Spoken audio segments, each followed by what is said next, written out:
ఐబొమ్మ నిర్వాహకుడు ఇమ్మడి రవిని పోలీసులు అరెస్ట్ చేశారు. ఇన్ని రోజుల పాటు కూడా ఒక రవి అనే వ్యక్తి ఎక్కడెక్కడో ఉంటూ విదేశాల్లో తిరుగుతూ దమ్ముంటే నన్ను పట్టుకోండి, నేను మాత్రం ఎవ్వరికి కూడా చిక్కను దొరకను అంటూ డైరెక్ట్గా పోలీసులకే సవాల్ విసిరారు. సో మరి పోలీసులు కూడా ఈ యొక్క సవాల్ని చాలా సీరియస్గా తీసుకున్నారు.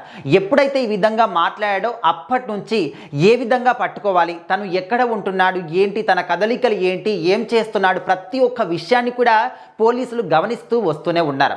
సో మరి ఆయన ఇన్ని రోజుల పాటు కూడా కరేబియన్ దీవుల్లో ఉంటూ అక్కడే తలదాచుకుంటూ అక్కడి నుంచే కూడా ఈ ఐబొమ్మ యొక్క వెబ్సైట్ని రన్ చేస్తూ వస్తూ ఉన్నాడు. సో రీసెంట్గా ఆయన ఫ్రాన్స్ నుంచి హైదరాబాద్కి నిన్న అంటే నవంబర్ 14న రావడం జరిగింది. సో ఈ ఇన్ఫర్మేషన్ ఇమ్మీడియట్గా పోలీసులకు అందింది. సో మరి వాళ్ళు ఎప్పుడు కూడా వాళ్ళ మీద ఒక కన్నేసి ఉంచుతారు, వాళ్ళు ఎక్కడ వెళ్తున్నారు, ఏం చేస్తున్నారు అనే విషయాన్ని గమనిస్తూ ఉంటారు. కాబట్టి సో ఎప్పుడైతే ఫ్రాన్స్ నుంచి హైదరాబాద్కి వచ్చారో ఇమ్మీడియట్గా వాళ్ళకి ఇన్ఫర్మేషన్ వెళ్ళింది. సో వెంటనే వెళ్ళి కుక్కట్పల్లి ఏరియాలో ఈ యొక్క ఇమ్మడి రవిని పోలీసులు అదుపులోకి తీసుకున్నారు. సో మరి మండే రోజు ఆయన్ని ప్రెస్ మీట్ కానీ లేకపోతే మీడియా ముందు కానీ కూర్చోబెట్టి అన్ని విషయాలు కూడా చెప్తాము అనే విధంగా కూడా కొంత సమాచారం అయితే బయటకు వచ్చింది. బట్ ఇన్ని రోజుల పాటు ఐబొమ్మ అనే ఒక నిర్వహణ ఎవరు చేస్తున్నారో, మరి ఇమ్మడి అనే రవి అనే వ్యక్తి అసలు ఏ విధంగా ఉంటాడు, ఎక్కడ ఉంటాడు, ఏం చేస్తాడు, తను ఏ విధంగా ఇన్ఫర్మేషన్ అంతా కూడా గ్యాదర్ చేస్తున్నాడు, ఏ విధంగా ఈ పైరసీలు క్రియేట్ చేస్తున్నారు అనే విషయం పట్ల ఎవ్వరికి కూడా చిన్న పాయింట్ కూడా అర్థం కాలేదు. సో మరి ఆయన వల్ల ఈ యొక్క ఐబొమ్మ వెబ్సైట్ ద్వారా సినిమాలు చేసే వాళ్ళకి, నిర్మాతలకి, డైరెక్టర్లకి అందరికీ కూడా చాలా కోట్లలో నష్టం వచ్చింది.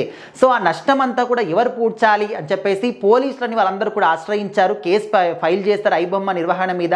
సో అప్పటి నుంచి పోలీసులు మాత్రం ఈ కేసుని చాలా సీరియస్గా తీసుకున్నారు. సో మొత్తానికైతే ఐబొమ్మ నిర్వాహకుడు ఇమ్మడి రవిని మాత్రం పోలీసు అందులోకి తీసుకున్నారు. సో ప్రజెంట్ ఆయన బ్యాంక్ అకౌంట్లో 3 కోట్ల రూపాయలు అయితే ఉండడం జరిగింది. ఆ అమౌంట్ని కూడా పోలీసులు ఫ్రీజ్ చేశారు. సో మరి ఇంకా తను ఎక్కడికి కూడా వెళ్ళలేడు, ఇంకా ఇలాంటి పనులు చేయలేడు. సో ప్రజెంట్ వెబ్సైట్లో, ఐబొమ్మ వెబ్సైట్లో ఉన్నటువంటి అన్ని సినిమాలని కూడా ఒక కంటెంట్ మొత్తాన్ని కూడా క్లియర్ చేసేశారు. సో మరి ఇది తాత్కాలికంగానేనా లేకపోతే మొత్తం పర్మనెంట్గా కూడా ఎవరికైతే తెలియదు. బట్ ఎప్పుడైతే మండే రోజు తన్ని మీడియా ముందుకు తీసుకొచ్చి ఒక సమావేశం అయితే ఏర్పాటు చేస్తామంటున్నారు.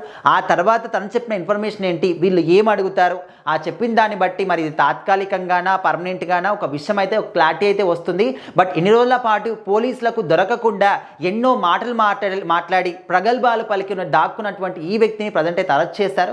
సో చాలామంది చాలా ఇంట్రెస్టింగ్గా తను ఏం చెప్తాడు ఏంటి, సో ఇప్పటి నుంచి సాధారణ ప్రజలందరూ కూడా ఈ యొక్క ఐబొమ్మ వెబ్సైట్ని వాడడం మానేస్తారు, అంటే అందులో సినిమాలు కూడా ఉండవు. మరి సాధారణ ప్రజలు సినిమాలు ఎట్లా చూడాలంటే కంప్లీట్గా థియేటర్కి వెళ్ళే చూడాలని చెప్పేసి కొంతమంది అయితే బాధపడుతున్నారు. బట్ ఈ విధంగా పైరసీలు చేయడం కూడా 100కి 200% తప్పు. మరి దీనికి ఎలాంటి శిక్ష వేస్తారు, మరి మండే రోజు చూడాలి తను ఏం చెప్తాడు, పోలీసులు ఏం అడుగుతారు అని.